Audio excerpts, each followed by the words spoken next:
bir bilen Türkmen halkının milli lideri, Türkmenistan'ın halk maslahatynyň başlygy Gahraman Arkadagymyz, paýtagtymyzyň binagarlyk keşfi bilen bir bitigi sadaşygy emele getirýän bir taraplyk binasynyň ýanyna geldi. Tekeriň hoştap howaly çağlarynda paýtagtymyzyň bükünjeginiň gözelligi insan ruhyna oňyn täsir edýär.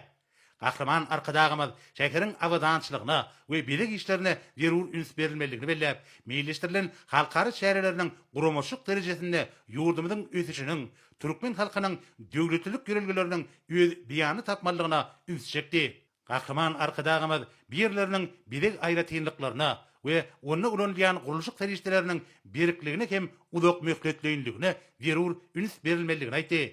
Şunda bükünjegiň çäklerine döredilýän göýek dowluklar talaby laýyk bolmalylar we bir de arlyp barýan awadançylyk işleri ýokary ekologiýa talaplaryna dolu laýyk gelmeliler.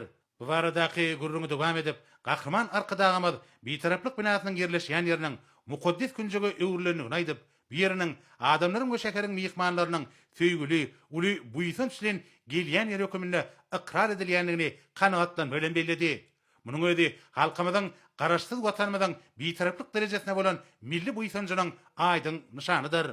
Şanly senem nasip etdi, meýilleşdirilen şäherleriň medeni maksatnamasynyň talaby laýyk derejede taýýarlanmalygyny bellep, Gahraman Arkadagymyz bu wagtda häzirki zamanyň öten tejribesiniň we täze tehnologiýalaryň netijelik ulanmagynyň maksady laýyk boljakdygyny aýtdy.